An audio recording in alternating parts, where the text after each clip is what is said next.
Hi, Dave. Hey, Nathan. Hey, Nathan. David.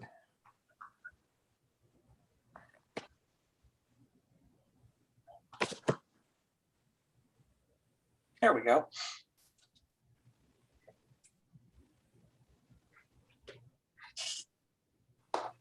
Can anybody hear me? You're on. Woo! Might want to change your screen name, Jeff. It's the wife's setup, not mine. This is how I can be incognito. I suppose. All right. Well, with that, let's get started with the July 2021 Rocky Mountain Railroad Club meeting. Welcome all. We've got a panel of notable guests tonight to talk about the restoration of and history of RGS 20. As usual, I'll ask that everybody remain muted during the show, except the presenters. And then afterwards, if they're amenable, and they are, at least based on our discussions at the preliminary session, we'll open it up for questions and such. First, I'll turn it over to Denny and Dave for a couple of announcements, a couple of things coming up with the club next weekend that you'll want to remember.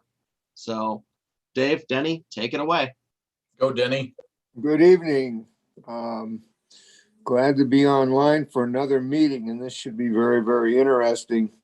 We've got a weekend that should be fun out at the live steamers, starting at 10 or a little bit after. And the information and directions were in the rail report. I don't know if they're on the website or not. So if somebody's got or hasn't received a rail report or whatever, get a hold of Dave or I, and we'll glad to send it to you again. From my standpoint, I know that we're still working with Como. They're doing a lot of stuff up there, and the Boreas days are toward the end of August, and so we'll keep everybody posted on what's happening with that. And same thing with maybe face-to-face meeting. We'll see how those go. So hopefully August, September, we'll be able to start to do some of those again. So anyway, I spent a little bit of time in the mountains. It's been nice, and got to go over Marshall Pass in a couple of places. So hope everybody gets some time up there doing some things as they might enjoy. So Dave, why don't you take it from here and do some announcements and introductions? I can do that. A fair amount of things happening around the railroad world in the West. As Denny said, we're going out to the club is going out to the Colorado Live Steamers this Saturday. I think it's probably okay if people who are not members show up, and I think they're going to have some food trucks. This is out around north of Byers, Colorado. Another thing that's been happening is the Union Pacific Big Boy, as many people know by now, is going to go on a 35-day or so road trip in August. And last week they did a 2-day test run from Cheyenne down to Denver and overnighted and then ran back up. That was Thursday and Friday last week. Even though it was unannounced, I guess there was quite a bit of foam along the tracks, you know. So I guess it was quite the crowd. Along with steam down in Albuquerque coming up in a week or two, the Santa Fe engine that's been under restoration down there may be getting some steam in it. Nathan, I think you can remind me what the number is. I don't remember the number of that locomotive at the moment. Or 2926, Dave. there you go, 2926. I just can't do this all by myself. Thank God we have help, you know. Let's see what else is going on here. I might have to use my glasses. So let's see. Speaking of New Mexico, BNSF, I guess, is going to run a office car special, maybe leaving La Junta about 5 in the morning tomorrow. If anybody's down in Southern Colorado and wants to see that go, could be going through Trinidad around 7 in the morning, and we'll get to Albuquerque about midday. The Rocky Mountaineer, which has done some luxury trains across Canada for a few years, is about to get ready to try a train from Denver to approximately Moab, Utah. That starts in August, and they've done some test runs already to get their crews certified before that happens. It'll be running across the Moffett route with Union Pacific leased engines. Nice looking train. Few of us have seen it so far. And let's see what else is coming up here. Interesting thing, talking again about Trinidad and New Mexico. It looks like the New Elk mine west of Trinidad may start shipping coal again by rail. And the rumor has it that these could be fairly large quantities. So that might be something else for people to keep an eye on if they're interested in chasing. So anyway, now we can move on to our talk about Rio Grande Southern number 20, and we could also touch on briefly the triple steam up weekend that the Colorado Railroad Museum had in May. That was a rare event. 20 was a participant in that. We've got some pictures to go along with our talk tonight, but we mostly will kind of let this be free flowing and leave it up to our illustrious panel of guests here. And I guess I will kind of let Jeff and Lynn and Paul and maybe even John sort of introduce themselves. Go ahead, fellas. I remember that you all have good titles that I could screw up by not remembering them well. So Lynn or Jeff, whichever one of you wants to start. Unmuting. There we go. Yeah, I see I got unmuted here. So I'm Linn Moedinger. I'm retired. That's my title. Yeah. And yeah, I worked on number 20. I think we did a nice job. Jeff, take it away. You're cutting yourself a little modest there. For those that don't know me, I'm Jeff Taylor. I'm the current curator of equipment and rolling stock at the Colorado Railroad Museum. And I took over the 20 after Lynn finally retired and Strasburg finished up their half. And I get all the glory to make it look pretty. Lynn did all the hard work. John, Paul, off to you. Well, I've got a kind of minor role with the whole thing. Before the restoration ever began, I did a cosmetic restoration there, exterior cosmetic, got rid of the vitamin A off of the boiler and made a new jacket for it. And took a little video inside and looked at the dent. And that was really the sum of my involvement with that project. Obviously, I be fair, John, since I was a little boy in Telluride, but I don't really recall ever seeing it back in those days. So, to be fair, John, most of your jacket's still on it. good. Nice to have played a small role. And we will have it down here in Chama and in Canito in late August and early September. And everybody's pretty excited about that. And it sounds like there may be some more opportunities for people to see it and experience it beyond those that have already purchased tickets at this point for the special 455 and RGS 20 event. More about that later. But yes, we will probably cover that because why not? And I'm Paul Hammond, the executive director of the Colorado Railroad Museum, and hello back to the Rocky Mountain Railroad Club. I presented, was it last year? Or was it earlier this year? I don't remember, but I remember many of you, and it's good to be back again this evening. So I'm gonna just take over and kick us off to get us kind of rolling. As many of you know, the Rio Grande Southern 20 was an epic project for the museum. It's a locomotive with a really interesting history. I think what we might do, in fact, is just dot a little bit of that history right now to remind you, if you don't remember. The locomotive was built in 1899, and picture number 44, if we're ready, Nathan, to show pictures. Yep, took me just a second, but you should have it on the screen now. There it is. This is pretty much what the locomotive looked like. We didn't find a good picture of 20 itself, but there were 6 identical 10-wheelers ordered in 1899, and here's one of them, the 23. So basically, you have these 10-wheelers, which were purchased for passenger service. Picture number 45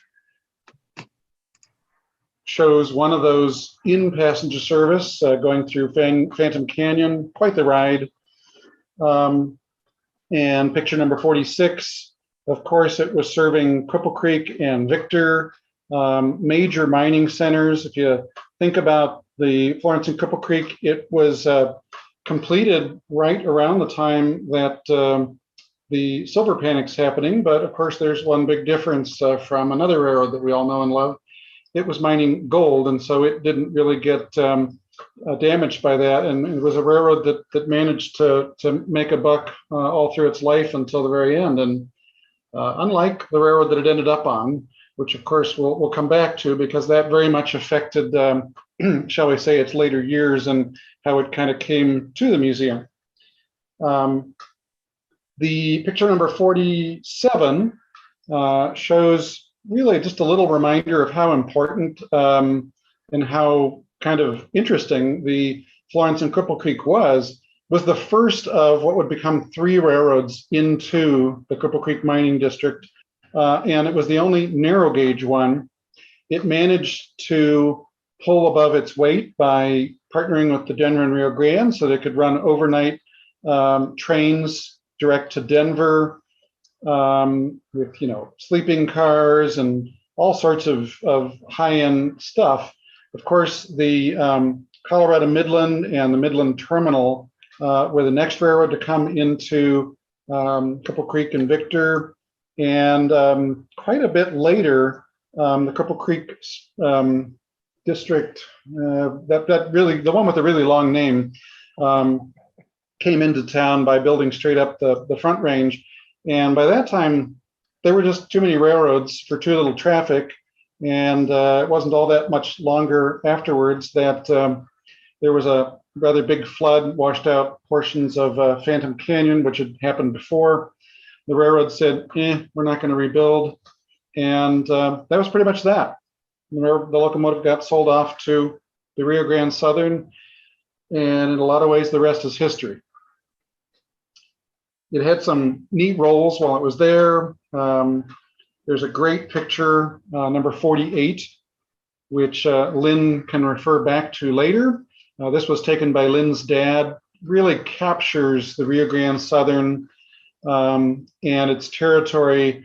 And of course, the brakeman is out there looking for things on the track, which also captures the Rio Grande Southern. It's a railroad that always had things falling off and falling onto its tracks.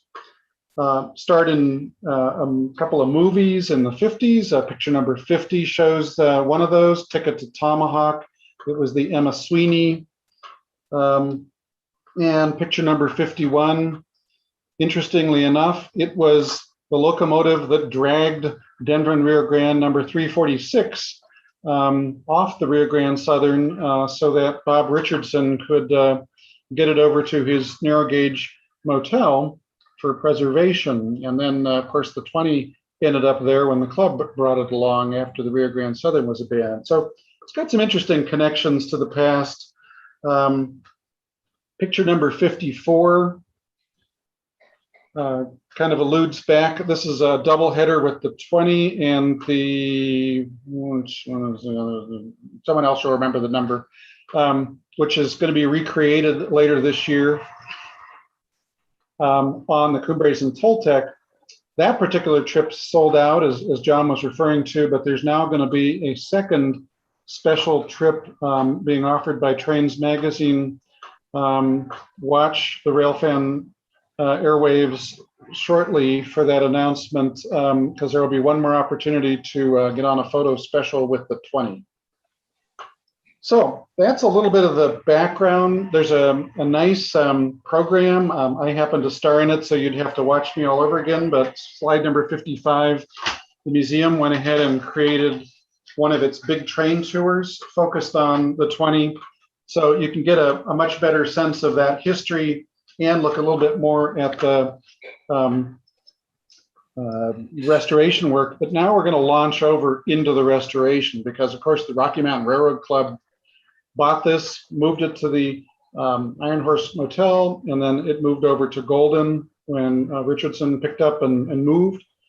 It was there, as John Bush will tell us more about. It got some cosmetic restorations during its life there. And eventually along came Linn. Ta-da!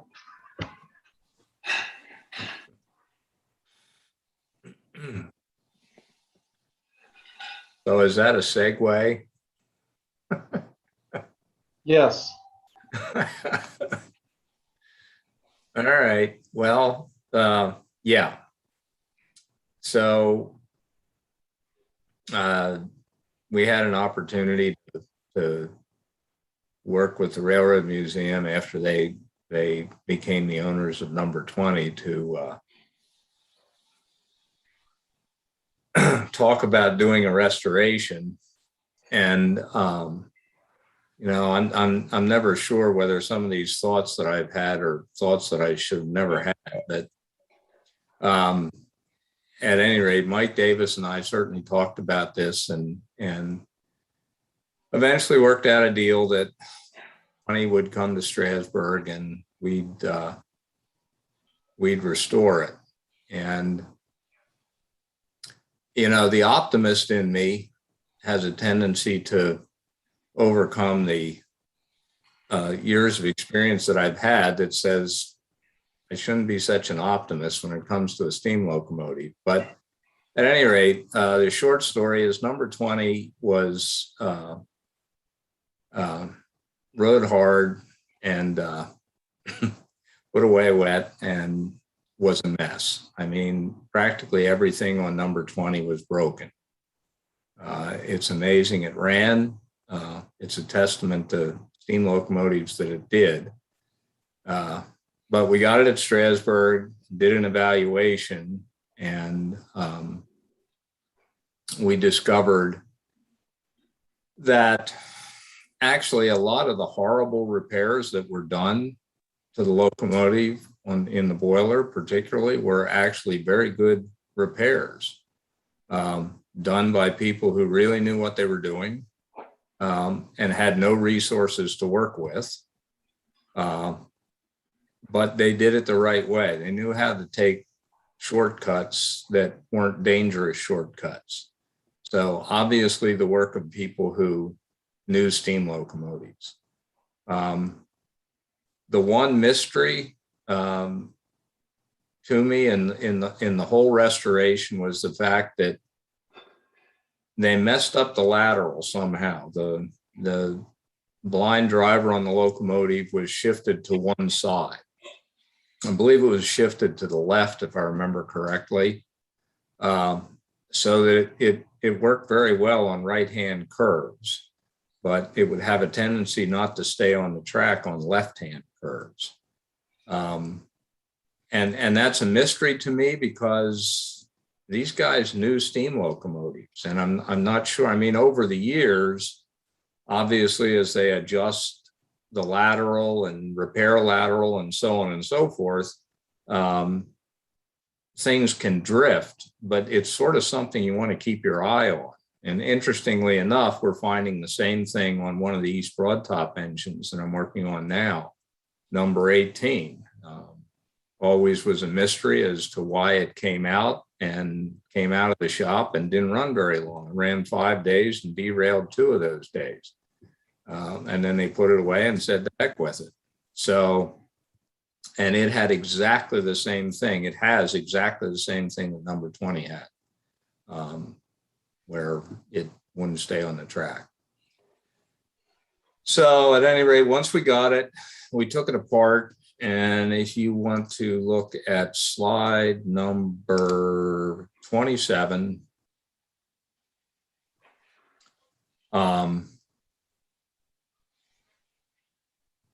if you look at the boiler, you'll notice that it doesn't exactly look round. And this was probably going to be a problem because when a boiler gets pressure, it becomes round when it's pressurized. So that means that the boiler, every time it gets pressure, it gets round, and when the pressure goes away, it gets flat again. So it's the basic concept of how many times can you bend a coat hanger until it breaks. So if you look at slide number 28, we decided that really the locomotive boiler looked reasonably intact enough that I was willing to try a hydrostatic test. So we only blew one flue and another flue leaked. Beyond that, we were able to get a full 1 1/4 hydro of 225 PSI on the thing. And it really didn't leak much because it had an opportunity to rust shut since 1951. So that was the tightest it was ever going to be. We knew that when we had fixed it, it would leak like a sieve because that's what riveted boilers do. But at any rate, as part of the process of the hydro, you see the two rings around there with the white dots. Those white dots are dial indicators. So we went out and bought a whole pile of dial indicators, and we rigged up these rings and made them so that they wouldn't move, and we recorded readings on each of the dial indicators. And you'll notice that right there, sort of 9 o'clock, 10 o'clock from the air compressor, that's where the flat spot is. And the purpose of this was to see whether indeed the boiler was going to flex when we put pressure on it. And as it turns out, the top right dial indicator, top white dot there, top right white dot, that is more or less where the dent starts, where the roundness ends. And then the second and third and fourth indicator down from that are in the heart of the dent. What we discovered was that at the second dial indicator,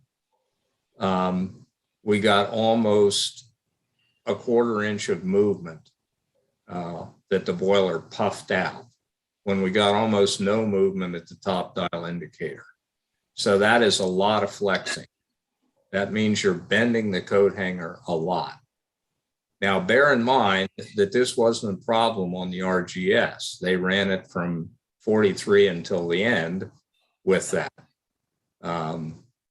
So how many times had it flexed? Who knows?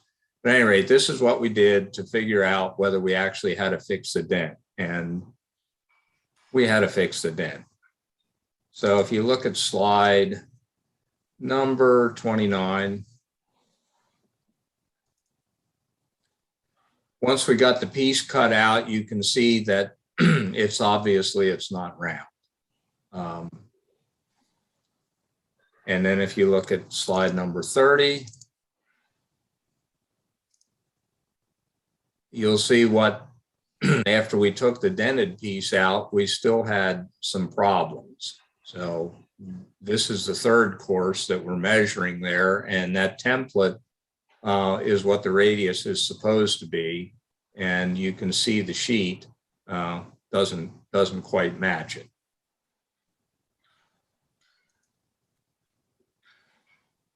So if you look at slide number 32,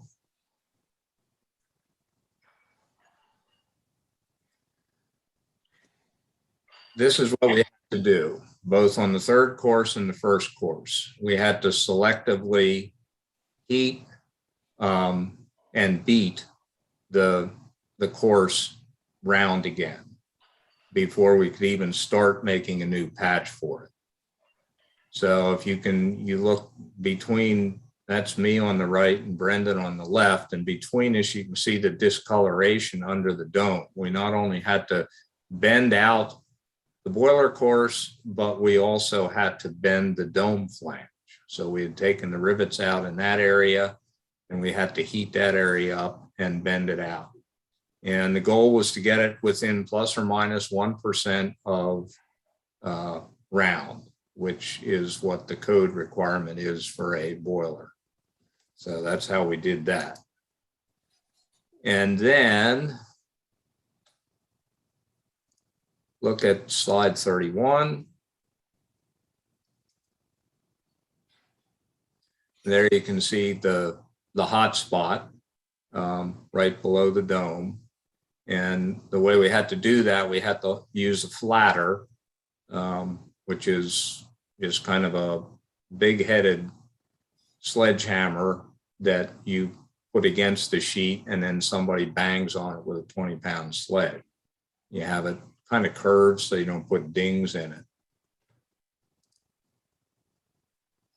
And then we're going to look at slide 36. All right, this was the initial fit up. This particular sheet, I mean, number 20 was nice enough to fall on a rock, first of all. I mean, how many of these locomotives rolled down the mountains? And 20 picked out a rock to land on.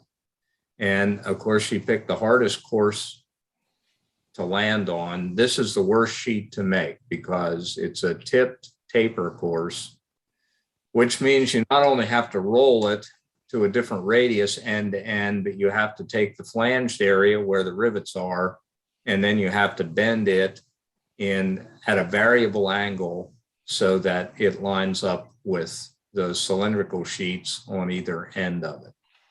So this was sort of the start of the process and the rigging we had set up to basically get the thing fit to the boiler.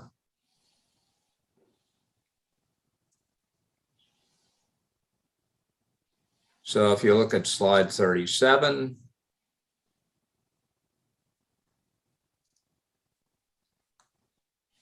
this was after we had welded the new sheet in. We have it bolted up completely. And right below where it says stress relieve, you have one of the longitudinal welds, and then we have a longitudinal weld up on the top, just a little over center on the right-hand side. We completely eliminated the longitudinal seam on this. So it's essentially a seamless boiler course. The white outline you see where it says stress relieve, within that outline, that was the area we felt we needed to stress relieve because we had done so much heating and beating on the thing. So slide 38. And this was a hoot. So we got the outfit that normally stress relieves for us. And I explained to them what I needed to do. And I told them that the square footage that we were doing, and they sent this poor guy out, the guy in the blue shirt. He's a great guy. And somehow they must have misunderstood the extent. So he came out with one of these machines that say safety first. And he looked at what he had to stress relieve and he said, oh my God, I need another machine. So he worked all day rigging up. First, he had to insulate the inside of the boiler completely, which was a nightmare. And then he had to start putting all these little chiclets. They look just like chiclets, but they're heating pads all over the boiler on the outside. And he only had half as many as he needed. So the next day he shows up with a second machine, another pile of chiclets. And you can see on the floor there by his feet, all the cords and what have you. He finally got all the chiclets on there. And we had to put, I forget how many, I think about 7 sensors on the thing to monitor the temperature. We had to monitor the temperature where we were stress relieving. So we bring it up at a steady state We'd get it to the temperature we wanted, which was around 1100 degrees, maintain it for a minimum of 1 hour. But then more importantly, we had to have heat sensors up around the dome because we left a bunch of the rivets in. If a rivet gets up to about 600 degrees, it's going to start to lose its strength and start to lose its tension. That's just sort of on the very edge of it. So we had heat sensors right next to where the rivets were. So we wanted to see whether we got the temperature up close to 600, because then when we were done, we'd probably have to cut the rivets out and put new rivets in. As it turns out, we never got above 400 degrees. So those are original rivets. So at any rate, that kind of leads me to the point of saying that one of the hallmarks of this restoration that I'm most proud of is we tried to save as much original stuff as possible. You know, whether it be rivets, boiler parts, frame parts, whatever. And we really did accomplish that. We're using the original side rods. I mean, the side rods are a story in and of themselves. I mean, they're the material they use. One of them is basically made out of mild steel.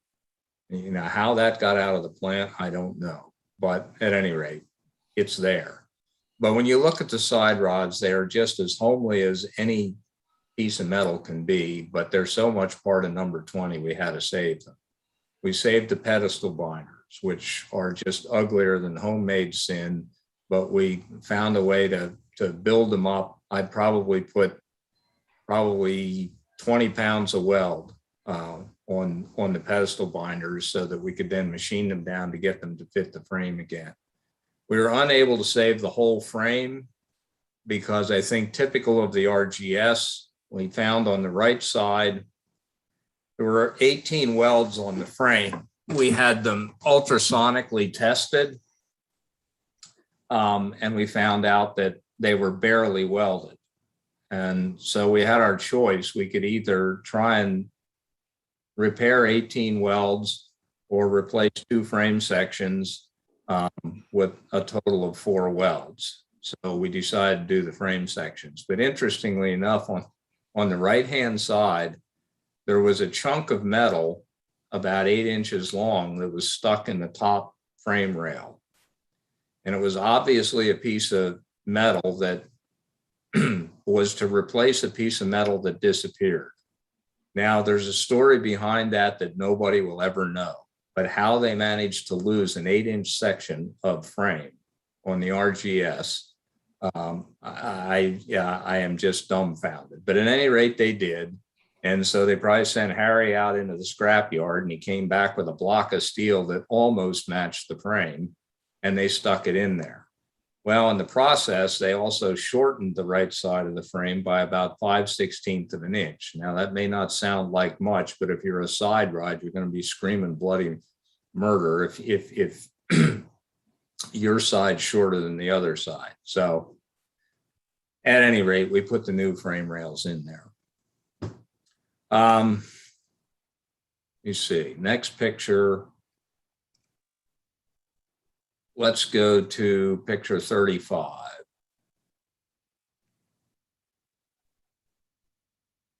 So here you can see we've got, this is a 2-for-1 picture.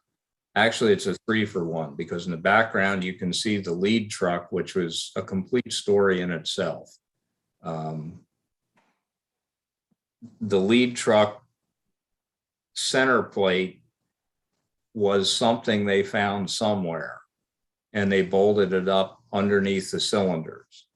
The cylinders were new cylinders, I think, in 1935, which I think explains why the cylinder centers are so much higher than the center of the drivers. Because if you look at pictures of number 22, she's not like that at all. But at any rate, I guess when they stuck the new cylinders on there, then nothing fit as far as the lead truck center plate. So they found one somewhere, and they torch cut it and they stuck it on there. Well, it seemed to be a lot higher. So they basically had sort of this, I don't know, Lego setup that they put together on top of the center plate of the lead truck to bring it up to the height. I mean, there were more pieces in there that they just like kept putting pieces in there until they got it where they wanted it. The lead truck itself was not square. It was not in tram. It was bent, you name it. And I remember when we figured out how we could repair it to save it, we had it sitting on the planer. We had the lead truck frame sitting on the planer. I remember Ron Bunning, the machinist, was working on it. And we had discussed how we were going to tram the thing so that the wheels ran parallel and everything was square. I came down to see how he was doing, and he said, Linn, how the hell am I going to even begin this thing? He said, there's not a straight surface on this frame. So we basically had to create an imaginary straight line, and that's what we worked from in rebuilding the lead truck. Second part of this, on the sheet you see RGS 20, that's the new sheet for the boiler course. And there you can see how the ends at the top and at the bottom are kind of kicked in. All that had to be done by hand and eyeball, basically to get the right angle, because the angle at the top left is different than the angle at the top right. And there were no calculations, there was no anything other than some hammer work and some press work and what have you. Below it, you can see the door sheet of the thing. This is after we had formed the door sheet over a form. You can see how it's discolored around it. And this is prior to us forming the door hole. Another issue we ran into, and this will be my last slide. Well, no, it won't be. Look at slide 34. So this was, this is how we form the sheets, basically. Again, that's the flatter that I'm holding that's against the sheet. And then you have basically usually 3 to 4 people that man the hammer, because you can only swing the hammer so many times. And so you just keep bending it down. This, you can see we've gotten our first bend on the sheet, and now we're coming around and we're working on the second part of the bend, and you just keep working it around until you get it bent down. Slide 33. So we have about 4,000 slides of the rebuild, which would probably put everybody to sleep. But this typifies what we found with the wheels. A lot of cracks and spokes. So what we did here was I decided, rather than just braze these up, grind them out and braze them up, what I did is I drilled, I think, a 1 inch or 1.25 inch hole down from the rim of the wheel, down past the crack, and a good ways into the spoke. And then machine pins that were a drive fit, just a light drive fit in there. And then ground out the crack, and then essentially brazed using the steel pin as a backer rod. So we not only have braze that's holding it back together, but we also have a steel pin in there. So I suspect those spokes should last quite a while, hopefully.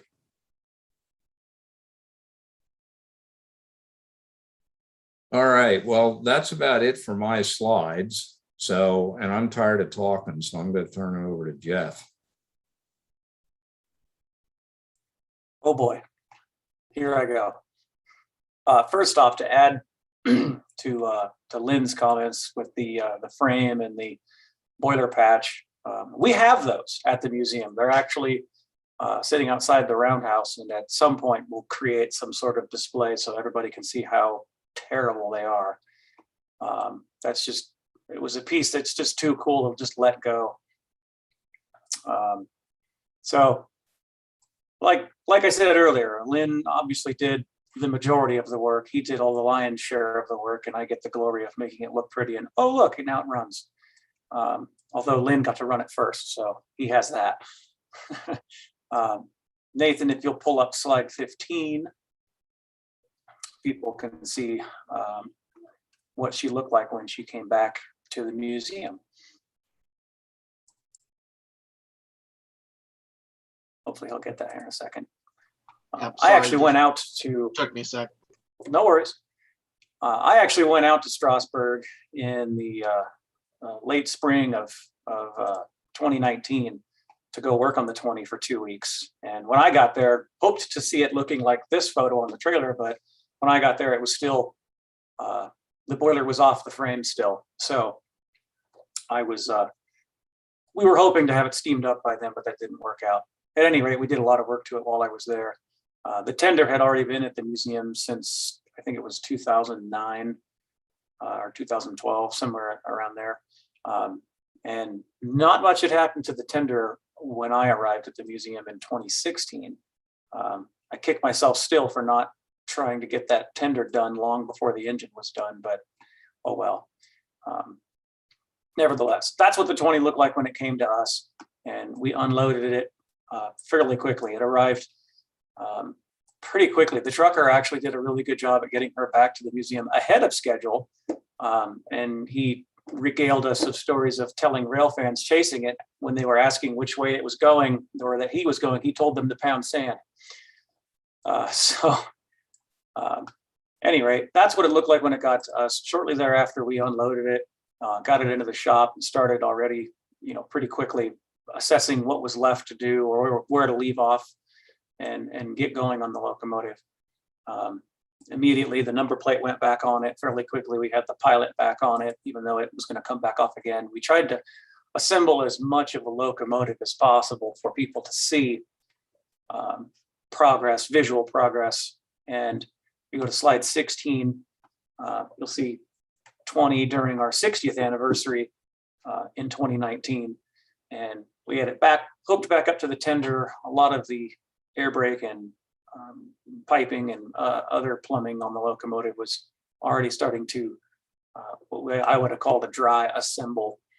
We took all of the old plumbing that we still had, that we knew we had, and put it on the locomotive to figure out where things fit. Because some stuff was labeled in 2006, but the paint pen markings had rubbed off over the years from storage and removal off the locomotive. So some stuff we could read, other stuff we kind of had to guess our way through it. And we did a really good job at figuring out most of where things went. Credit goes to Dusty for doing 99% of all the air brake piping on the 20. They'll probably say he did 99.9, but we all chipped in there. But he did most of the work on that. And to his credit, when we did our first air test, we had hardly any air leaks. But we had set the idea that from the start that 20 would get completely new air brake piping so that there was no concerns of old piping breaking, fracturing, leaking, or sending rust particles into the air brake components. But at any rate, that was a cool shot that we did during the 60th, where we had the 20, 346, and the 318 there lined up at the roundhouse. And we eventually repeated that recently this year with the 491 as well. And we'll get to that slide later. Nathan, slide 17, please. That shows more of the air brake piping.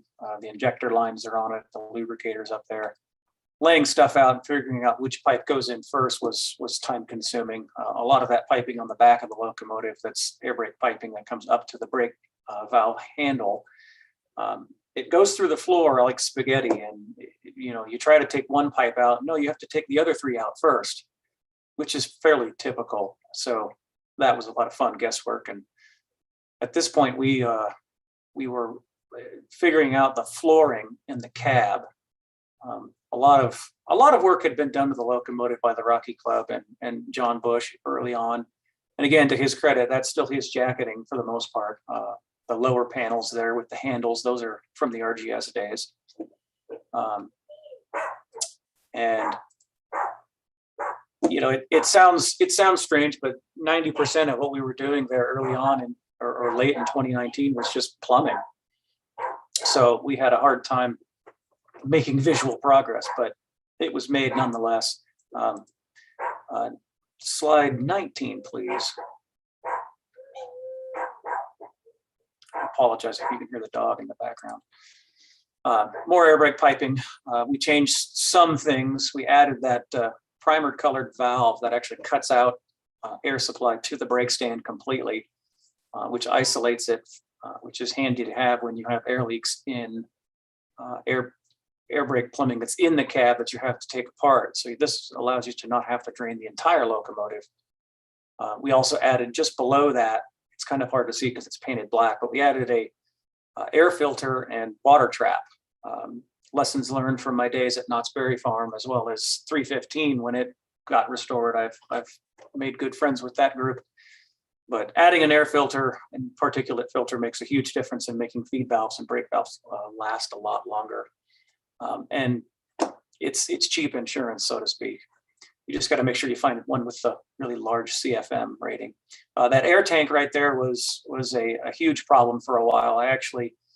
We were trying to come up with a way to make air tanks that looked authentic to the time period when they didn't weld tanks, they were riveted, or the edges, I think, were rolled. And so we didn't want to use the old ones because they were pretty horrendous on the inside, as you can imagine. But I actually tried to get a quote from a boiler making company who could do custom air tanks. And the quote for 6 air tanks, because we were going to do 3 for the 346 as well as the 20, it was over $20,000. So after thinking of being in the wrong business, I decided we had to do something different. And Dusky, again, give him credit for coming up with this solution, which is basically an off-the-shelf tank with a steel sleeve over the top of it that clamps on from the backside. You can't see the clamps, and it makes the tank look at first glance like an older tank, but it's completely brand new, modern, welded, and an off-the-shelf item, and it's pretty close to the correct size.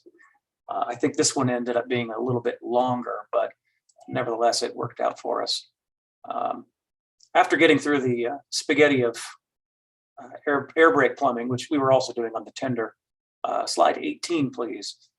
The next big milestone was the cab. The cab was built by Alan Palmer in Chama, New Mexico. He also did the cab for the 463, and he's an excellent woodworker and a really good guy. And he made us a deal to make this cab. All of the cab, all the paneling, the front wall, the back wall, the side walls, the roof, all of that went to Chama from Strasbourg. Lynn probably remembers taking it apart.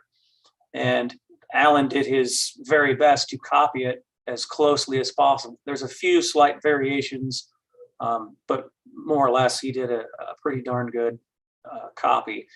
His wood working skills are amazing. When the cab showed up, it was all natural oak. That's a white oak cab.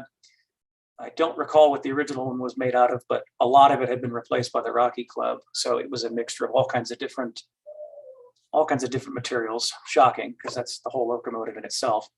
But all of the joints where wood grain goes one direction and another piece goes the other, you couldn't feel them. You could see them with your eye, but you could rub your finger over it and you couldn't feel any of the seams. So the cab came to us completely assembled as well. It was not in kit form. It was all bolted together, and there it is in the shop. When we got it into the shop and after we finally primered it. So it was all bolted together, and we didn't want to take it apart. Initially, we thought maybe we could take it apart, but no, it just wasn't worth it. We were afraid we were going to break stuff. And Alan, not only, you can see those little bolts that hold the cab together. Those are correct from the railroad days. Most of this joinery also appears to be glued together. So it's a good thing we didn't attempt to take it apart. So we found a way to carefully get it in the shop.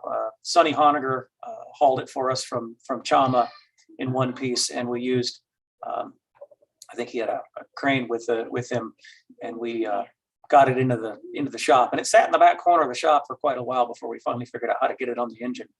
And back to 18, slide 18. That was the day we got it on. A few minutes after, you can just see the back of Sonny's military rig there that we used to put it on.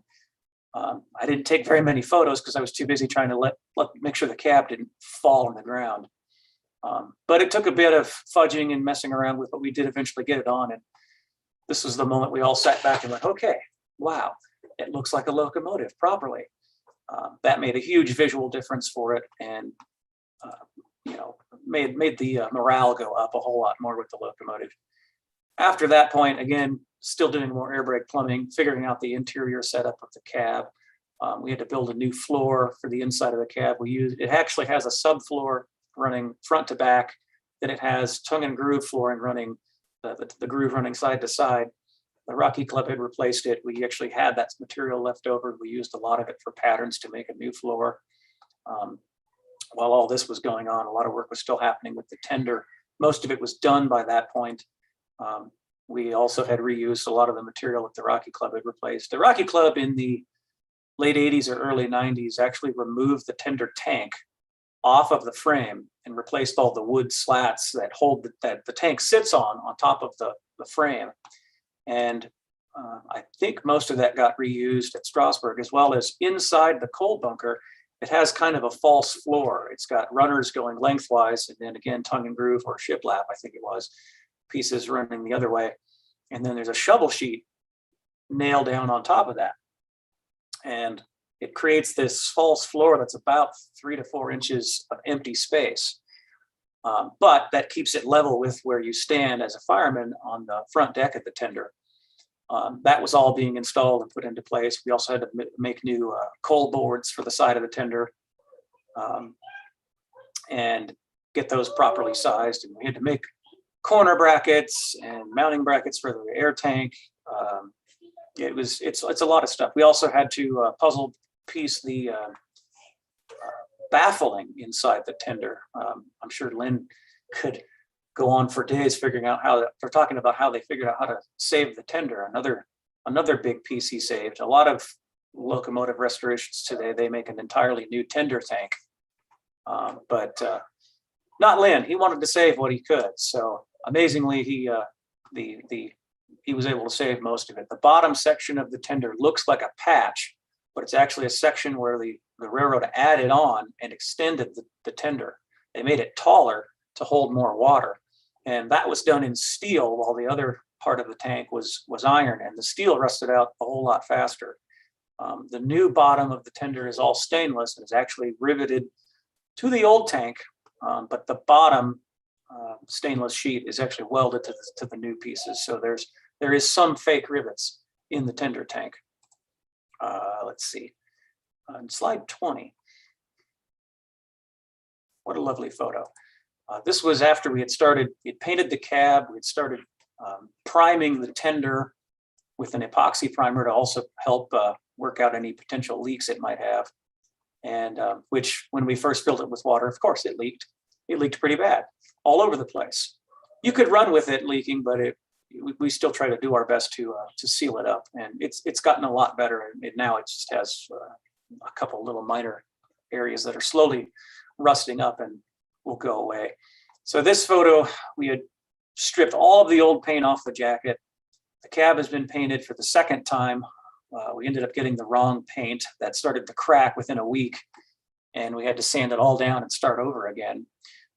We had the smokestack was on for the final time. For the third time, we ended up breaking an ear off of the lower mounting saddle that's on the smoke box. You can actually see it there. It's the shiny piece under the smokestack. Nathan's kind of circling it there.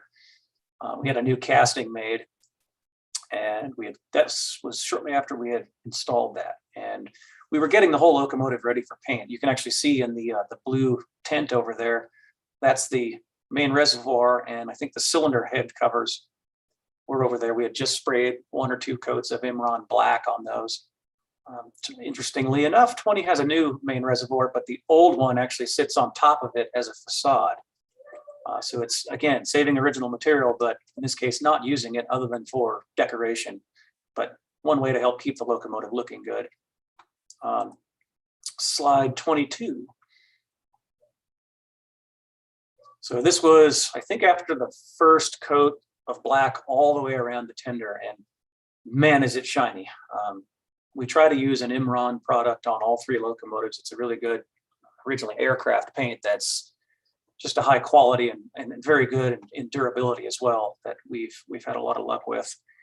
You can just kind of see a little bit of red underneath that coal board. The interior of the coal bunker is primered or painted in oxide red epoxy paint, and oxide red is actually one of the colors this tender had. There is a slide out there with that. I forget who took the photo, but the photographer is sitting inside the coal bunker looking forward. The top 2 doors of the coal doors are open, and the fireman is just throwing a scoop in, but it's off. It's from when this tender was behind locomotive 25, and you can see the front corner on the inside of the coal bunker, and it was red. And that was a fairly common practice back then, was to paint them oxide red.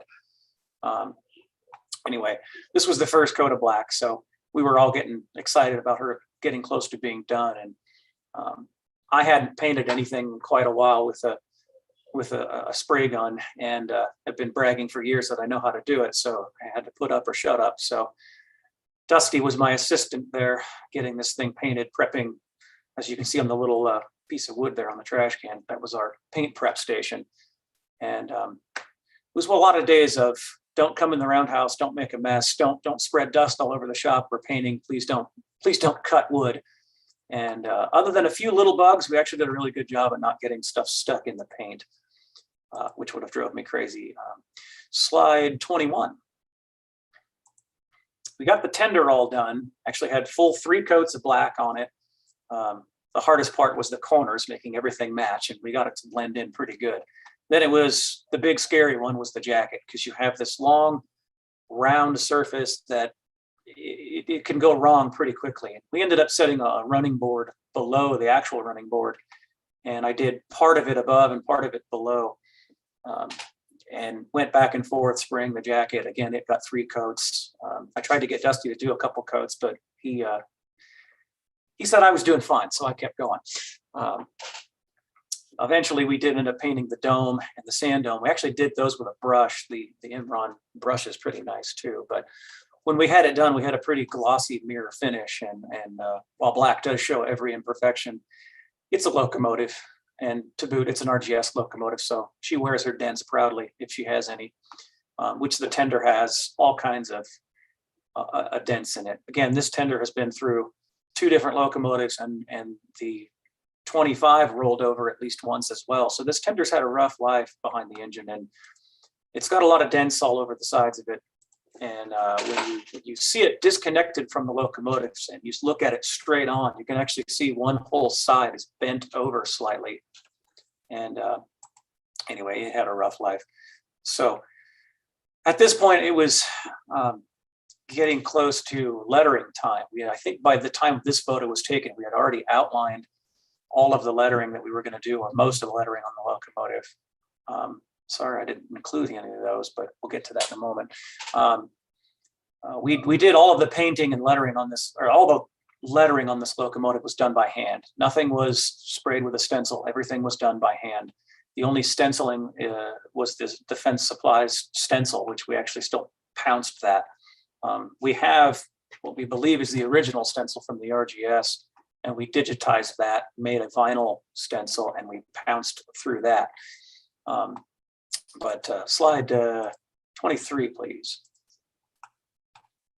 This is one of those holy smokes moments. We had just finished all of the lettering. Again, the number 20, the sunrise herald on the back of the tender there was all done by hand. We outlined it, and there 5 of us took turns filling in all of those letters. And we did it all with very small paintbrushes and trying to do it as kind of traditionally as possible. And we don't know for sure if 20 was done that way or not, but I wanted to do that from the beginning. I didn't want any chance of overspray on the black for sure.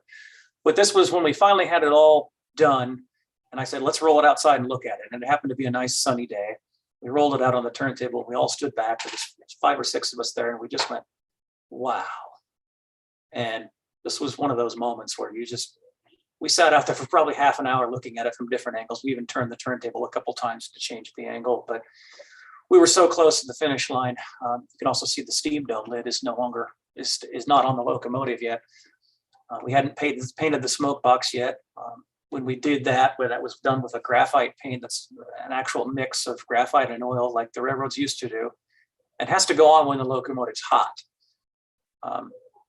So speaking of getting hot, slide 24. If you can read this, good for you. If not, I'll tell you anyway. That's a jar of water, actually it's snow melt from Lizard Head Pass.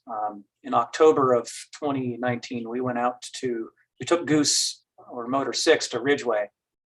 The day I arrived, I had some spare time. So I drove up to Lizard Head with this mason jar in hand and went to where there was a culvert underneath the tracks just outside the west end of the snow shed.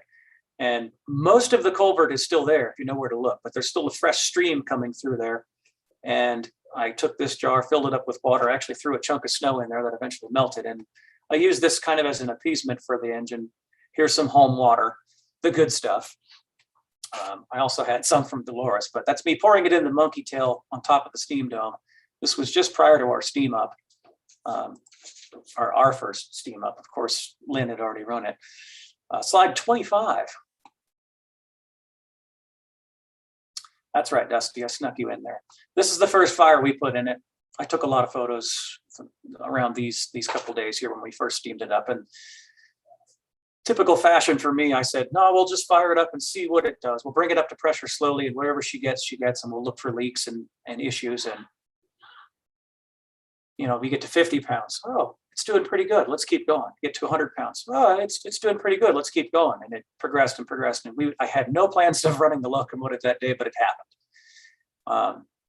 And everything went pretty well. Minor leaks that we took care of over time. And then, of course, there's the now kind of famous photo I took, slide 26, please. That was the first day it ran at the museum. Cylinder head covers weren't even on it yet. We still had a lot of things to touch up, but that was fresh graphite paint and no spark arrestor. And that was from that point on, she won't be that clean ever again. That's as clean as she'll ever be.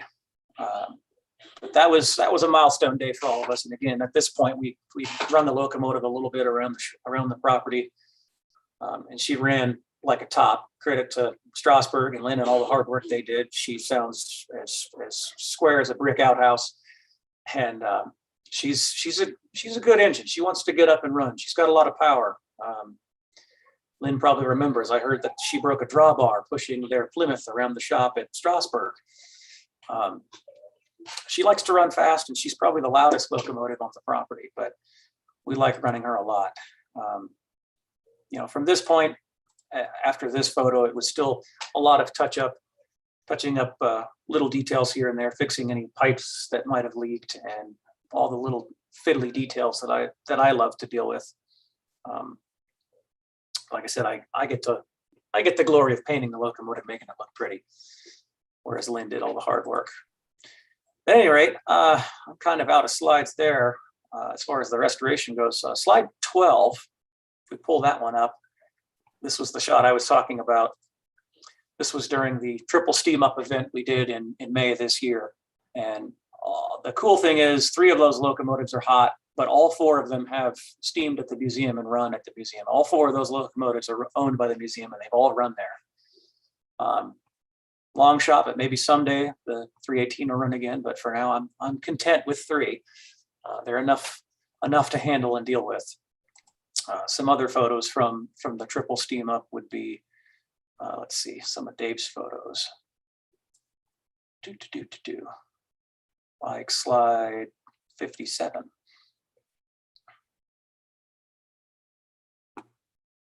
If Nathan can, there it is. There's 4 of us steam crew. That was right after our Rocky Club, or right before our Rocky Club run that we did that day. And we put 346 as the road engine and 20 as the helper. So 20 has now pulled 2 Rocky Club excursions. And this one she didn't fail at. The original one in 1947, she actually had leaky flues and had to be taken out halfway through the run, and 319 took over. So we made up for it that day. And if you want to throw in any of the other slides from Dave, by all means, I can narrate those as well, unless you guys are worried about time. Let me take us sideways, because we don't want to skip another aspect, and that was I want to roll us back partway through your restoration efforts, Jeff. This little thing happened called the pandemic, and it really made for an interesting working environment. We had to close down completely, like just about everything. You sort of think about the environment. I think that would have been like maybe between fitting the smokestack the second or third time is around when that all happened. Somewhere around there, yeah. And basically, one thing that I learned as the director of the museum is don't just take the word of anyone about what you should do during a pandemic, even though I had never been through one. Regulations came out, and depending on how you classified employees, how your facility was set up, you could determine how you were going to treat your ongoing operations. Most businesses closed down and everybody went home, and they tried to run business from home, and some of them did well and others didn't. From a business standpoint, we didn't have much of a museum to run. Nobody was coming, and we did actually start a bunch of other things. But because we had a crew of skilled workers, which was a classification we were able to fall back on, we could keep a skeleton crew working at the museum, of course, with all the usual protections going on, masking and distancing, and make sure to eat lots of iron every day and all that stuff, so that the work of the 20 could go on. And we had made some decisions. I had talked through with the board, hey, we could, stop, but we really need to have a project right now.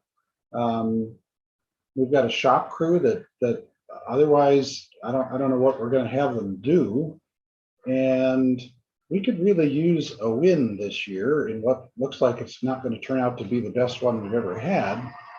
And so we went ahead and made a leap of faith sort of decision, which was, damn it, we're going to finish this thing this year. And Jeff knew it.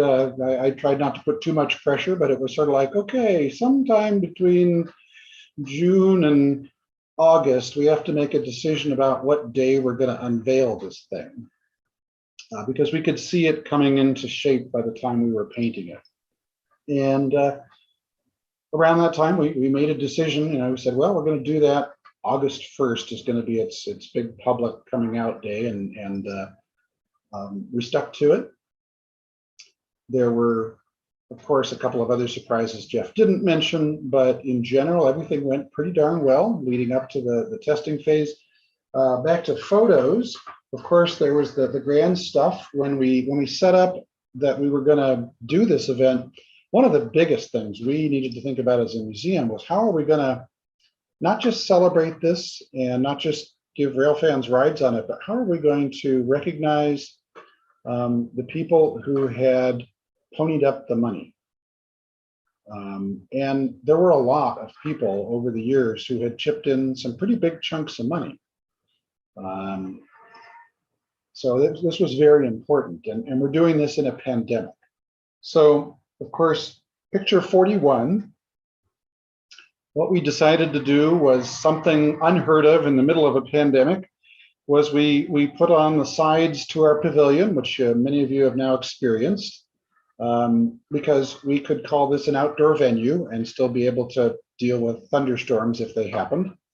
And we created a sit-down dinner event for donors.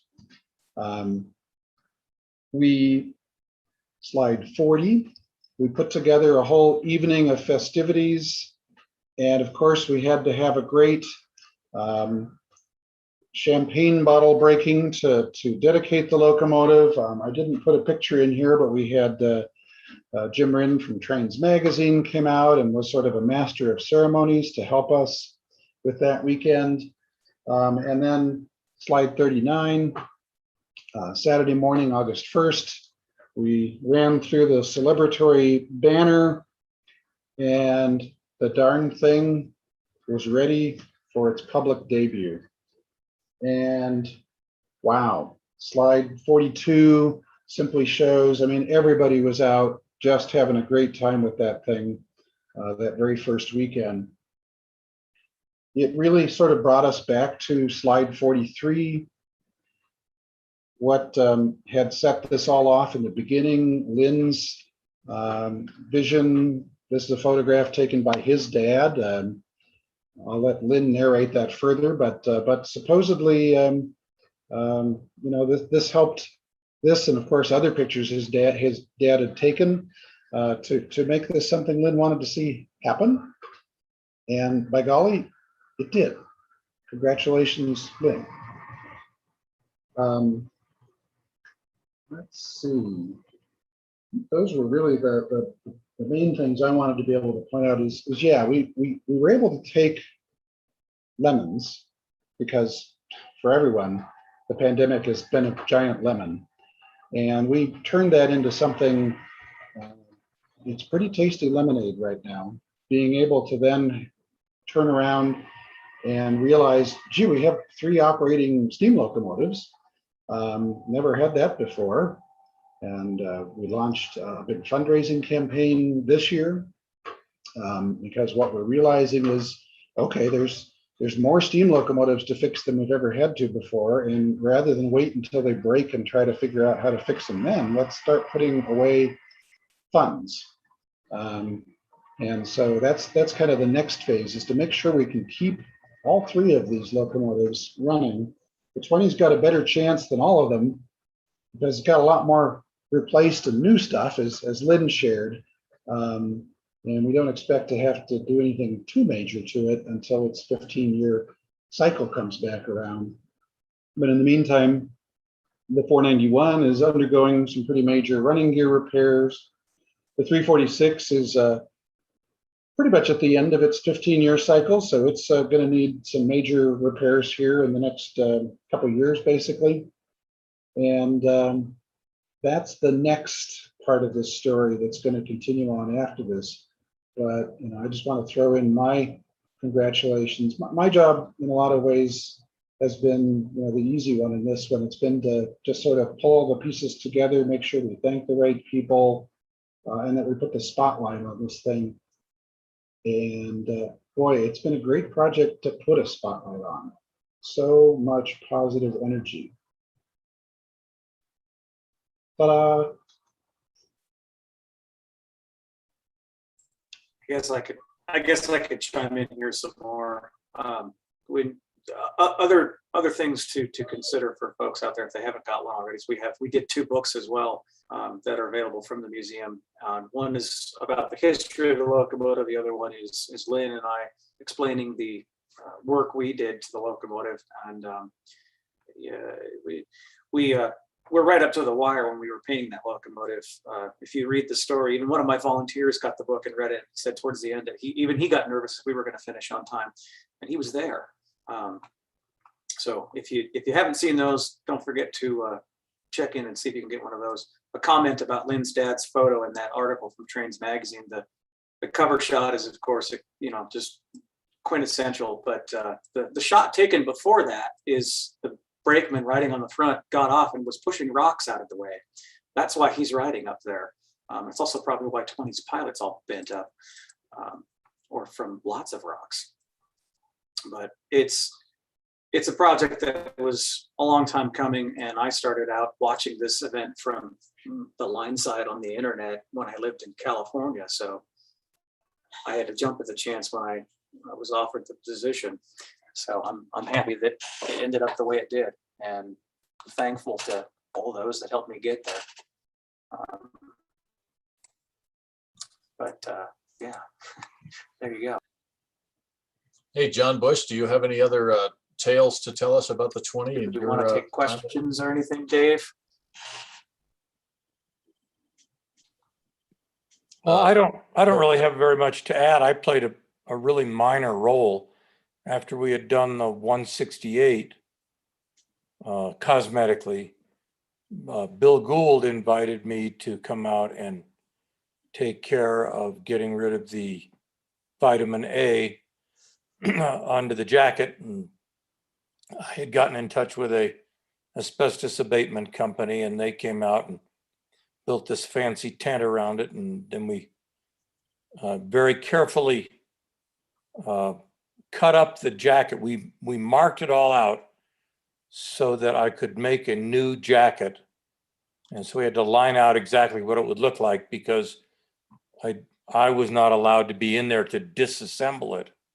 And so we marked it all out so that they could ham-handedly take it apart, and we'd still know what the parts were and what the relationships were. And then we did build thimbles, as I recall, to go around the wash-up plugs to try to keep stuff out of the boiler.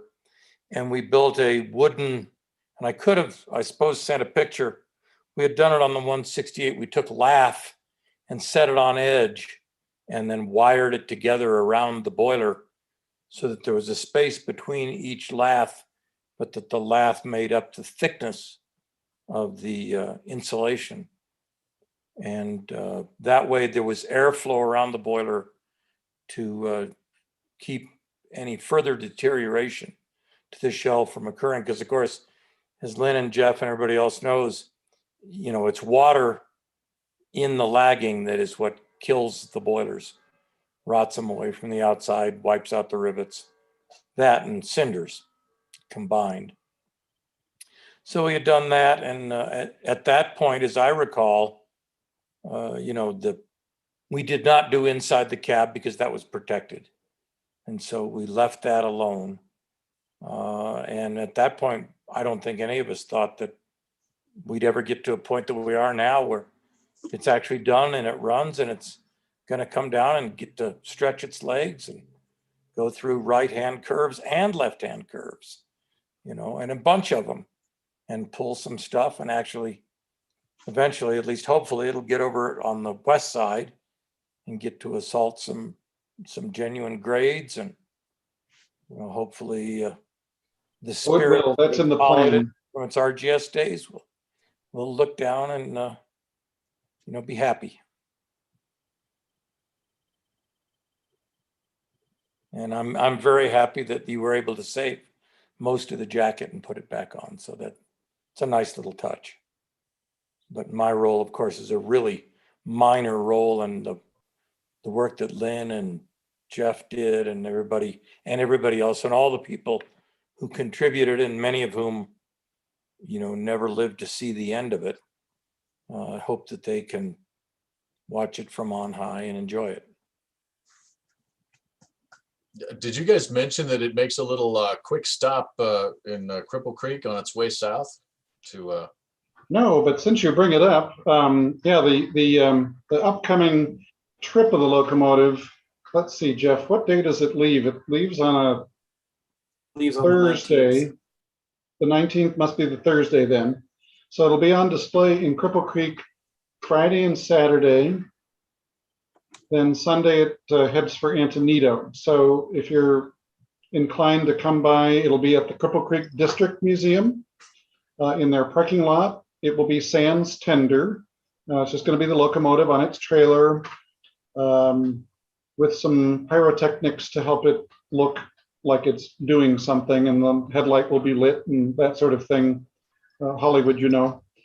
There's basically one of the Colorado experts in all this stuff is volunteering to do all this, and of course I'm making sure he's covering us from the insurance as well.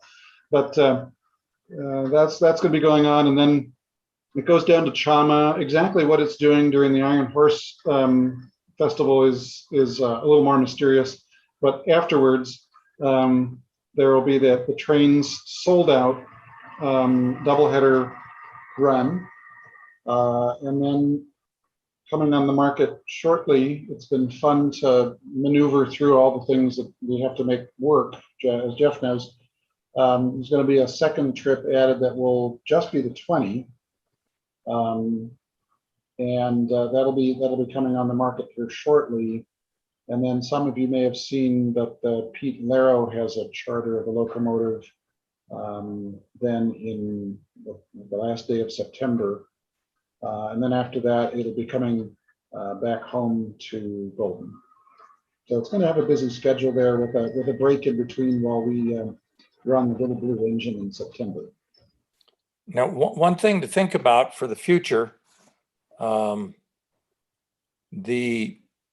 RGS 20 and the 315, aka DNRG number 425, are both Florence and Cripple Creek engines.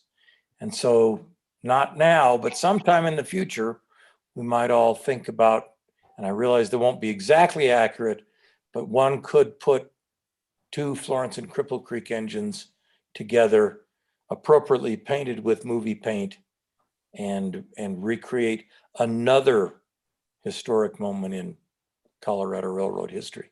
Well, and we could just, chase that with the 318 too, John. So we could, really overdo I don't this want to whole put too thing. much pressure on Jeff to get it running for that and do a triple header, but just a little something to think about for the future. Send money if you want to see 318 run. Yes, with many zeros. That's a pretty common theme, as I recall, over the years for almost any locomotive. Cubic dollars. Cubic dollars. Yeah. Yep. That's right.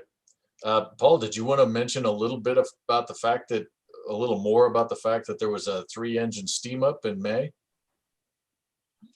Not necessarily just the 20, but it was a cool occasion.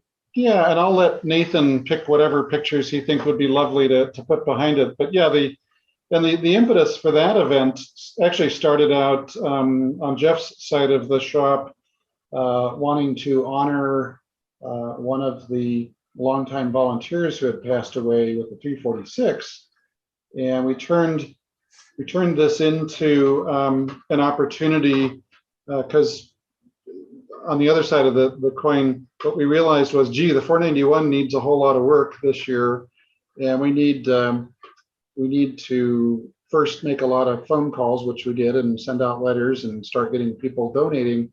But then we need some kind of a big splashy event to really bring it all together, to let people know that we've launched this thing and it's going to be going on for a while. And so the Triple Steam weekend became a huge celebration weekend for the museum. We had yet another one of those lovely parties. This one was not a full sit-down dinner, but it was a whole cocktail party for the donors that had now moved into the next phase of funding the future of these locomotives. That same weekend, we cut a ribbon and launched the future construction of a roof that will shelter Burlington business car number 96, as well as eventually Colorado Midland 111, two arguably important cars and ones that are beautiful and worth keeping the weather off of. So we had a lot of things going on with that weekend. And then on top of it, we did the Rocky Club had a special event as well on Sunday night. And so, and then we had our own museum volunteer banquet on Saturday night. So every night had a party going on. And every night the steam crew had to be doing something. Sorry, Jeff, because we had to keep the audience all excited, leading up to each one of the parties. And it just ended up being over the top weekend. I think we all ended up having a great time, although we were all kind of tired the next day. And then Jeff proceeded the next day to have the Durango and Silverton guys come over and take the 491 apart. So he didn't actually stop. Yeah, right into the next project. Yeah, we all had to work extra hard. That was a lot of fun, but we'd all keep saying, let's not do it again for a while. But yeah, we did it the first day, and yeah, like Paul said, we ended up running trains, doing an extra run at the end of the day because we had a volunteer banquet then, and then all the engines at the shop together so people could get those photos. And I was running around going back and forth between stuff, and yeah, the Monday afterward, we pulled the pistons out of 491. So nonstop, no rest for the wicked.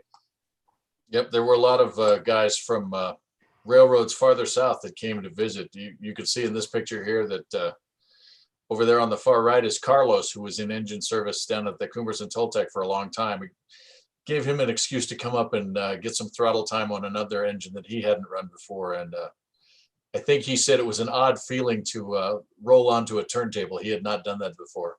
This picture here goes back a couple of years, one of those lighter moments, you know. We don't know exactly what that's all about, but it was all in fun. And yeah, as Jeff was mentioning, I guess John and I have secrets about donuts. Yeah, secret donuts. Yeah, but several of the guys from Durango came up as well too. And hey, also the Sunday night, the Rocky Mountain Railroad Club was very happy to feed the steam crew and volunteers that night, because they certainly worked hard that weekend. I guess it was good for them to eat before they took everything apart on Monday. And my guys were very appreciative of that. I said, hey, there's free food. And they all just disappeared. I kept telling Jeff to come eat, and he just, you know, we couldn't find him. So I had other stuff to do. He got a better offer. So. Well, do we have any last questions? My gosh, we've managed to spend an hour and a half here. Yeah, if you guys are willing to ask questions, and I bet we have a few people that might have one, either as a write-in chat thing or somebody that's on our Zoom call. Sometimes Nathan can read questions that are typed in on YouTube as well.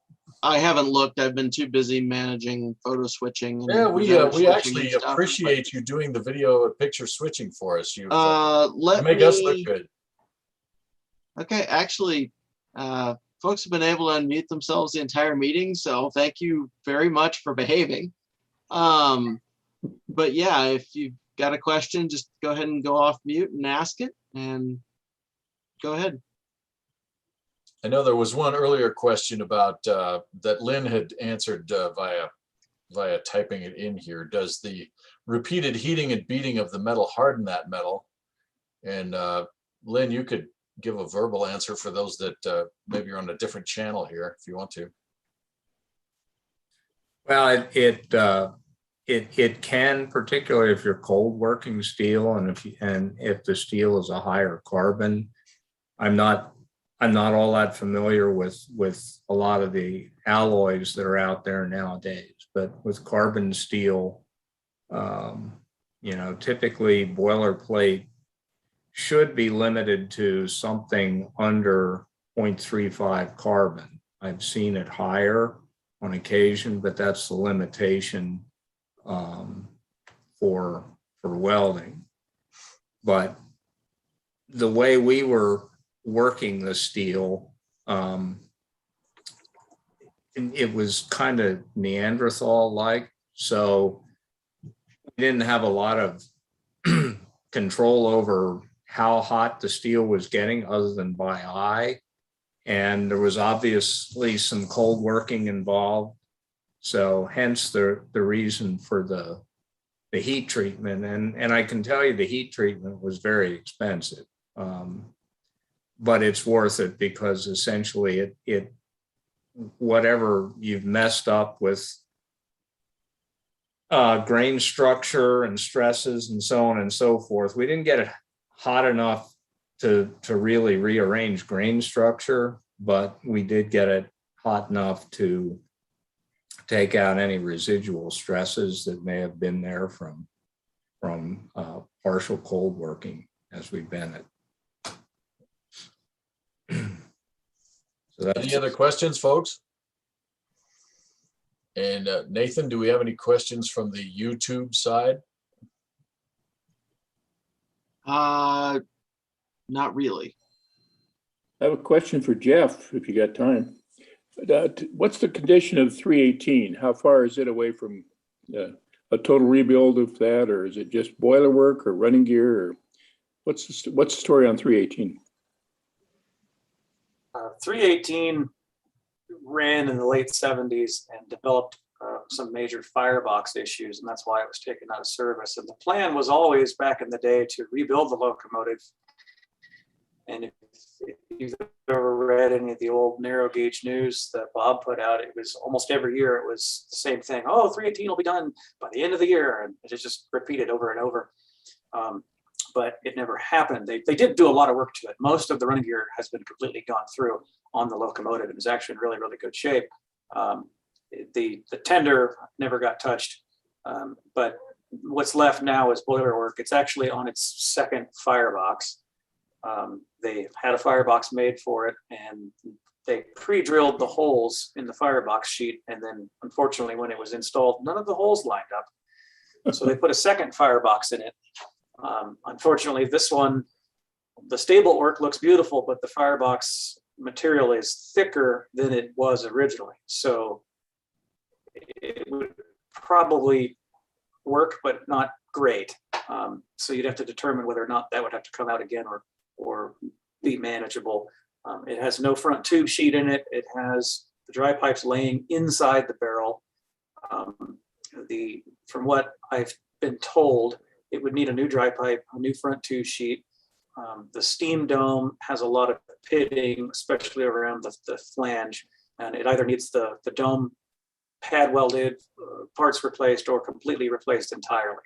So the locomotive needs a lot of work. It's not like a year or two away from finish, but a lot of work was done to it, and it just kept dragging on for too long. And Donald, Tallman at the time, our director, decided that we should just put it back together as a cosmetic restoration rather than an operable restoration. So bottom line, at this point, the tender needs to be totally rebuilt, and the boiler still needs a lot of work. Maybe it'll happen someday, but who knows? The other issue that 350. Additionally, like 315, which had a modification done to her backhead braces, 318 did not have that modification. So she's well under braced on the backhead. So that would need to be done as well.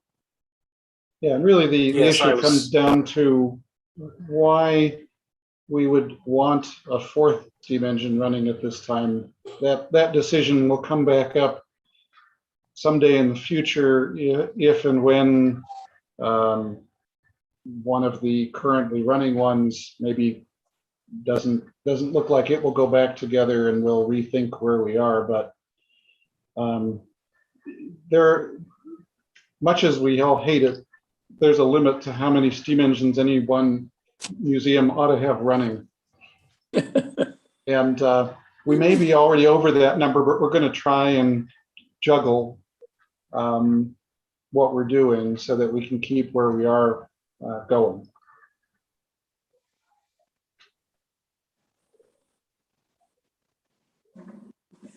There you go. Hopefully that answers your question. Yeah, thank you. Thank you very much, gentlemen. It was very, very interesting. We really appreciate it as the club. That was just a wonderful expose of all the things that happened together. And it was almost like being together face to face. And this thing's worked pretty good, at least from my standpoint, to meet everybody. And nice to see you again, Paul. And I haven't met John, but hopefully I will. I'm going to be down that direction in August also. So, and Linn and Jeff, thanks so much. And for the participation in this program on behalf of the club, thank you guys very much. So I don't know if there's any other questions. We're always open for those. And before we adjourn for the evening, I guess. So I could mention briefly what we have for our program next month. It will be our friend Bruce Barrett back again. He talked about joint railroad operations a couple of months ago, and he will come back next month and give us more insight to, he worked a lot with Burlington Northern on joint operating of facilities. So it's a little bit of a niche, but I think people have found that we've come up with some pretty interesting little diversions in our rail knowledge. So we're always glad to help educate folks. And as far as our upcoming programs beyond that, as Denny said, we are eager to get back to meeting in person. We still have to get the okay from the people that own the facility where we typically meet. And I know that those folks that are farther away are hoping that we can still do a video version, even if we do get back together. We are glad to see, Jerry from far away and John from down under. And there he is. See, he's become one of our most loyal followers since we have Zoomability, So I think I had something else deep to say, but of course it's gone right out of my head. So I guess we could probably wrap it up unless anybody else had another comment. I do have one comment. When we've got the Victorian Iron Horse going on, for those of you who've had the opportunity to see Frank Berry's book, The Last Winter, he will be down in Antonito on the Monday, the 23rd, telling tales and answering questions and signing copies of his book for those who are interested. And I believe there may be some work going on to make an appearance up there in the Golden area as well. Yes. So that's something to keep an eye out for. And then hopefully we'll have him here in Chama on Sunday, the 29th, which will be after the 168 and the 315, 425, haul a dinner train to Cumbres, and before they take the sleeper train, including the 470, back to Antonito on an overnight trip. So there's some things to look forward to. A lot going on this year. It's amazing. And hey, you know what, Lynn, while you're here, if you want to give us a little update on what's going on in Rock Hill, I think our people are probably interested. Well, at this point, we're fairly well along with number 16. We're not saying when it will be out, but hopefully later on in the year. And my personal project, I've been working on Coach 8. We've got most of the SAG out of it, and trucks should be in, and I'm hoping to have it at least bouncing on the rails by the end of August. And they finished the track work down to Colgate Grove, and they're finishing up the work at the Y at Colgate. And then they've got to go back and do some more tie replacement. And the tamper that will be here in 2 weeks, the one that has been coming for 2 weeks for the last 6 months, should be here in 2 weeks, and then we'll be able to surface the line. They're running every other weekend, Friday, Saturday, and Sunday, and we're getting pretty good patronage. All the line shafts now are up and running in the shop. The last one was done last week, and we're going to be jacking the one storage building up out of the ground. It's sunk in the ground about 2.5 feet. Ooh. Friends had emptied that, which was an interesting process because they went through and emptied all the bins. It was where all the nuts, bolts, stay bolts, and everything else were stored. And while they were doing that, I was scurrying around with my 5-gallon buckets, gathering up parts, nuts and bolts that I'd need for the coach. 14, Combine 14 is coming along pretty well. They keep making progress on that. And as soon as Coach 8's out, we're going to bring Coach 15 in. And we've contracted for 4 new coaches to be built. Wow. And I believe there'll be steel cars with wooden siding built by the outfit that built the White Pass cars. We have to work out a few issues. The White Pass cars have much higher platforms and heavier frames. So in fact, on Thursday, the outfit's coming in from Washington. I had gone out to visit them, and so we're going to try and iron out the frame details. And those cars will be patterned after cars 14 and 15, which are now combines, but they came to the East Broad Top as coaches. So we'll be getting 2 coaches and 2 combines that will be set up for ADA accessibility. Work around the grounds is progressing. The place looks great. And, you know, it's a matter of managing the funding, and hopefully Pogue Bridge will be repaired this summer.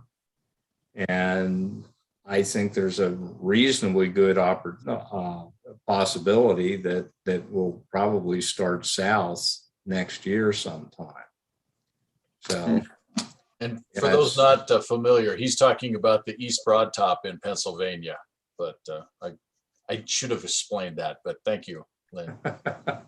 Yeah, and you know, I have an interesting story. I asked my dad one time, I said, why didn't you take more pictures of the East Broad Top? You know, it was only a 3-hour drive.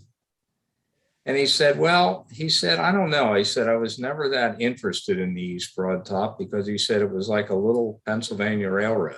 He said everything was just perfect, and you know, it was heavy main line. And he said, I just couldn't get over the RGS. He said the RGS should never have been running. He said every time I went out there, he said it seemed like a miracle that they were getting from one end of the line to the other. And he said that always fascinated me so much more than the East Broad Top. And he was actually quite shocked when the East Broad Top shut down, because I remember he dragged me and my mom up there, and I think it was April of 1956 to see the place. And I have very vivid vignettes of bouncing around the yards in Rock Hill. And it really was. I mean, it was literally, they had just walked off the job a month ago. Another living museum kind of thing that hopefully will, like you said, be extending next year. Hopefully, but the important thing is at least we've, you know, it's running now, and steam will be back, and we will at least have reclaimed what we had from 1960 to 2011. So we got to look at that as a win, because I don't think any of us ever thought that we'd see it run again.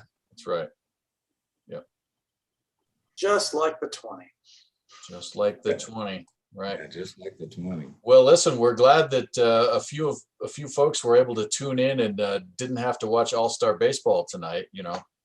But and we really thank you guys for participating. I guess it is a little bit easier since you don't have to leave your own house, but this was good information and a good conversation. For those that have not seen Frank Berry's book or didn't know about it, mine arrived Monday, and it is spectacular. It's all black and white, but it is really good. He got some good stuff that anybody who wants to get it won't be sorry. Thanks, Ron. Yeah, and I would say that there's some pictures in it. I don't know if I'm live. Yeah, there's some pictures in it of the rock that the 492 hit that I had never seen. So now I can go back out there and figure out exactly where the rock came down from, because he's got one shot that does show how that all transpired. So I guess I would be remiss if I didn't mention that now that I have retired, and Linn talked about working harder than he did when he was working. Yeah, I've got the same problem. I kind of need to go back to work so I can get a little rest. But my wife and I have opened a bed and breakfast here in Chama, and would certainly look forward to hosting any and all of you if you get the opportunity to come to Chama. You mean it's rail fan friendly? Pardon? You mean it's rail fan friendly, huh? Yeah, a little bit. Good deal. Well, thanks What's again, the name, fellas. John? John, what's the name of your bread and breakfast? It's called the Victorian. Appropriate.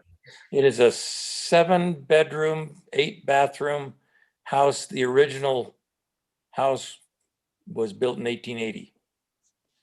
So it was here when the original house was here when the railroad got here. Are the bathrooms inside? The bathrooms are inside. Every room has its own. And there's an extra. And it's all furnished with our antiques, which weren't antiques when we bought them. We bought used furniture and hauled it from Denver to Chama to Alaska to California and back to New Mexico, and somewhere in that process. You know, we started this conversation about rode hard and put away wet. Kind of sounds like your furniture. So. Yeah, yeah. So, Nathan, thank you for riding herd on us tonight. Sure. I mean, this has been great. The biggest problem is I've been a little behind because I've been listening to the presenters and paying attention and not so much thinking about running the show. So thank you great. all. I much appreciate it. All right. Thanks, everybody. All right. All right. Good night, all. Good Good night, everyone. right. All right. Appreciate it. Have a good night.